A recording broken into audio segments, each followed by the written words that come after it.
Au cours des années 1870, l'écrivaine et militante féministe Léonie Rouzade fait paraître un étrange roman utopique intitulé « Le voyage de Théodose à l'île d'Utopie ».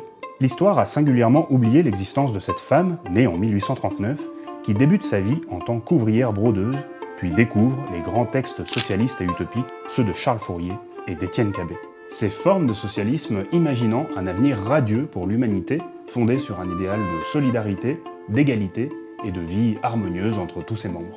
Léonie Rouzade participe activement au cours des années 1880 au socialisme français et fonde même l'Union des femmes pour faire entendre au sein des milieux socialistes et ouvriers les revendications féministes plus spécifiquement. Elle entre notamment en conflit avec Jules Guesde, pour qui la question des droits des femmes, certes importante, reste secondaire, inféodée à la révolution socialiste qui ne saurait s'attarder sur des batailles jugées partielles. C'est cette mise en visibilité des revendications féministes au sein des mouvements ouvriers que défend Léonie Rouzade. Elle mobilise alors toutes les formes existantes d'écriture pour arriver à cette fin, par une intense activité de journaliste, de conférencière, de théoricienne, et de façon plus originale, de romancière utopique à travers son voyage de Théodose à l'île d'Utopie.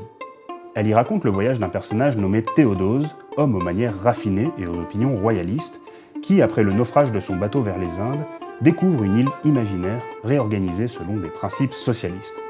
Un texte original en 1872, alors que le socialisme français, dans le sillage de la Commune, connaît un long exil et une répression qui ne s'achèvent qu'au cours des années 1880. Le monde qu'elle nous dépeint, rempli de chants harmonieux, reprend des images orientalisantes typiques du socialisme à la Fourier, la vie y étant chaude, languissante, faite de boissons brûlantes au milieu des chameaux. Ce monde gravite tout entier autour du travail réorganisé, d'une solidarité absolue et d'une défense du principe d'association, au point que l'autrice en fait une loi inscrite au cœur de la nature elle-même.